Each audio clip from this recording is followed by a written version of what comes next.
Nagbabalik tayo para sa isang kwento para sa bayan. So, balikan natin yung sinasabi ni Madriaga na yung 25 million, one day lang daw niya nagastos.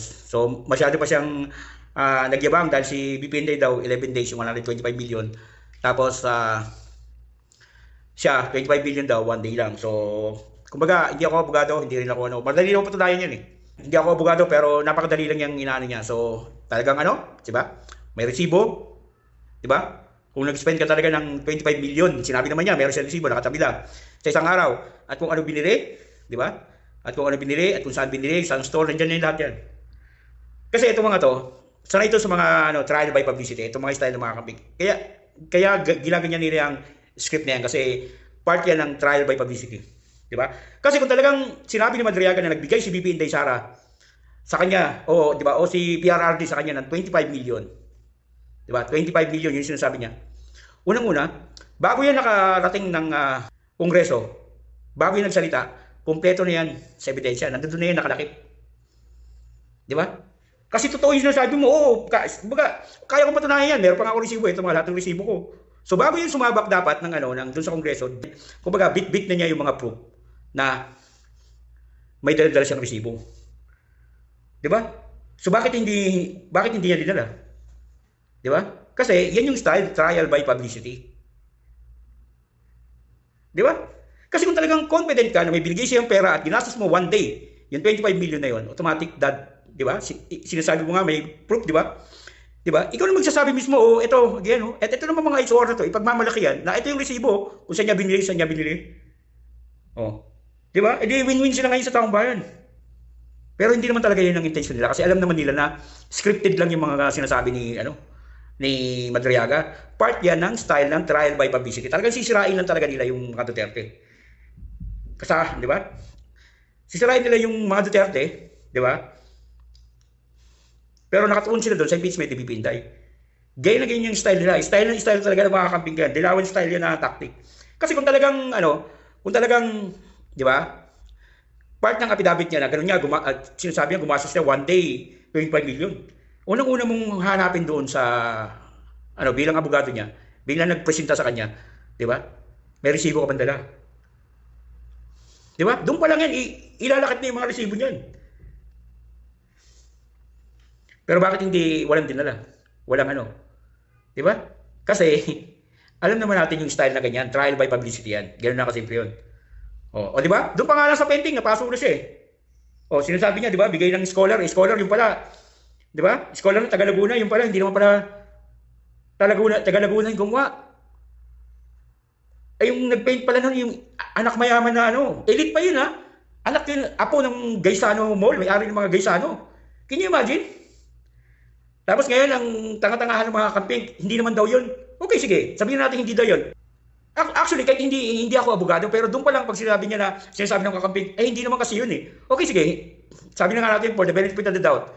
Okay, saan mo binili? O, sasabihin mo, siyempre dyan. O, sino nagpinta? O, siyempre, lahat ng artist, merong mga, merong mga, nila, pirma ng kanilang obra. O, di ba? Doon pa lang, hindi mo pa masabi kung saan nabili o saan Di ba? Alam mo na talaga, actually huwag na tayo magtaka kay Madriaga. Di ba? Yung script na kapaloob, doon lahat sa Pogo, balikan mo si Bibi Koy. Ganon din yun. Walang pagkakaiba. Ang naiba lang yung artista. Ngayon, mas more on dramatic actor. Di ba? Walang pagkakaiba yung kay Bikoy. Kasi ganon din yung tumbok. Nagbigay ng drug, ng Pogo, ng ganon. Ganon na ganon. So, yung style na ganyan, kaninong script yan? Di script ng mga kakamping, yung mga dilawan, dyan sila magaling eh. Di ba? Oh. Si Bikoy, di ba? At hindi lang yung mga, hindi lang si Bikoy, si Matabato, si Matabato lang, hindi bumaliktad. Pero kuha mo agad sa bibig niya, sabi ni Matabato, di ba? Kinuha siyang tao ni, para taga-liquidate ng mga, drugista ng mga Oh, ibig sabihin, mamamatay tao siya. Ang tuloy tinanong siya kung nakapatay ka na ba? Sabi niya, hindi pa. O, doon pala sablay na eh. So, ibig sabihin, yung script nila, hindi tumugma doon sa witness nila. So, ganyan din si Bikoy. Si Bikoy, dahil hindi nila na-meet yung kailangan ni Bikoy, si Bikoy ngayon bumaliktad. Ano ginawa nila? Kinasuhan nila. Kasi hindi na nila kailangan eh. O, sumunod ngayon yung witness ni Risa Ontiveros kay Kibuloy. O, 'Di ba? Dahil hindi nila binigay yung napagkasunduan, parang yung magkano presyo, natural, magbabago 'yun. O 'di ba? Ngayon naman, 'yun naman yung kinakasuhan kasi bumaliktad na sa kanila. Ngayon, kaya pumili nilang witness yung nakakulong. Kasi 'yun, wala nang mawawala 'yun eh. Wala nang mawawala doon eh. Nakakulong na 'yun, kahit anong gawin mo, susunod 'yun eh. O 'di ba? O bumaliktad man 'yun, nakakulong na 'yun eh. 'Di ba? Kaya malabo nang bumaliktad 'yun kasi nasa loob na 'yun eh. Mas madali nilang mahahanapin kung nasaan. 'Di ba? Hindi kagaya yung witness ni Risa na nagpakatotoo na hindi na nila mahagilap ngayon kung nasaan. 'Di ba? Oh, hindi nila matakot. Ito si Madriaga nasa loob na, so mas madali nilang maano ngayon. So ganyan lang 'yan. Walang pagkakaiba yan kay Bikoy. Bikoy 2.0 yan eh. Ano lang, dramatic lang. Mas dramatic kasi may crying pa eh. Walang pagkakaiba yan. Lahat yan script ng mga dilawan. 100% yan. Kasi yung tumbok nandun eh. Yung drug money, pogo, lahat, kumbaga, iisang connection. So, ibig sabihin, yung nagsulat, iisa lang. So, sino ba? Nag-handle ng mga ni Bikoy. E di yung mga dilawan. Oh, e di sino ba humahawak ngayon kay Madriaga? E di mga dilawan. Di ba? Can you imagine nga, di ba? 2025 lang daw nakilala ni De Lima si Madriaga. Eh 2023 nakakulong na yan. Oh, so bakit nakapag-execute pa yan ng affidavit kung 2023 nakakulong pa yan? Di ba?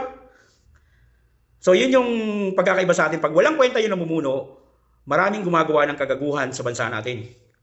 Ultimong mga convicted, ginagamit nila para lang mapabagsak yung kalaban nila. Ganyan ang nangyayari pag walang kwenta yung pinuno. Ganyan ang nangyayari.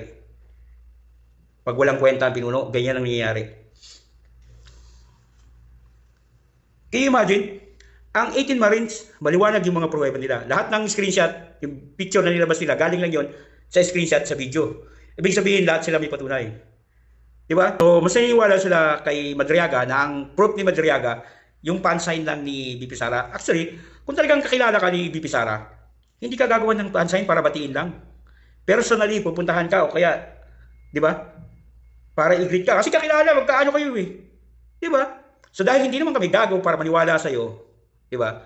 Alam namin naman talaga na scripted lang yan. Naghahanap lang kayo ng mga clip-clip na para lang masabi na magkakilala kayo. Isipin mo, ikaw, bibigyan ka ng 25 million ni PRRD. Mas malakas ka pa kay Bongo. Eh si Bongo ang katabi mismo ni PRRD, ni isang beses nga hindi kita nakita kasama si PRRD, kasama si Bongo. Tapos sabihin mo binigyan ka ng 25 billion. 'Di ba? Kung sino man nagsulat ng script na yan, napakabobo mo. Isipin mo binigyan ka ng 25 million na hindi alam ni Bongo. Eh si Bongo kahit saan yan, kung nasaan si PRRD, nandoon si Bongo. O, ni isang video nga o picture na magkakasama kayong tatlong ni PRRD at saka ni Bongo, wala. Tapos sabihin mo binigyan ka ng 25 million. Puta, ang bobo nang gumawa ng script na nyo na pagpandadamay nyo kay PRRD. Napakabobo nyo. Kung may video kayo na magkasama si Bongo, ikaw, di ba? At saka si PRD, pwede pa akong medyo sabihin ko na, okay, baka magkakilala nga ito. Puta, mas malakas ka pa kay Bongo, binigyan ka ng 25 billion. Hindi ka nahiya sa ganyang klaseng Actually, trial by publicity lang naman talaga yan. Yung style nila. Talagang dilawan style yan. Sisirain ka doon sa pagsisinungaling nila. Ganun lang kasimple yun. Di ba? Isipin mo, walang gagong mga DDS na maniniwala na binigyan ka ng 25 billion ni PRRD nang hindi alam ni Bongo. Eh si Bongo at saka si PRRD, hindi yan naghihiwalay. Kung nasaan si PRRD, nandun si Bongo. Di ba? Kaya ito. Pero hindi na ako bago dito kay Madriaga. Alam ko na yung yan. Basta pag ang nagdala is nasa kakaping o dilaw, alam ko na yan. Bayaran yan. Dahil walang sinong gago na totoo sa sarili na magsasalita at sasama sa mga yan. Kasi alam nila yung karakas yan. Only bayaran knows kung bakit nasasama sa kanila. Ganun lang kasimple yun. Para siyang kwento para sa bayan. Peace.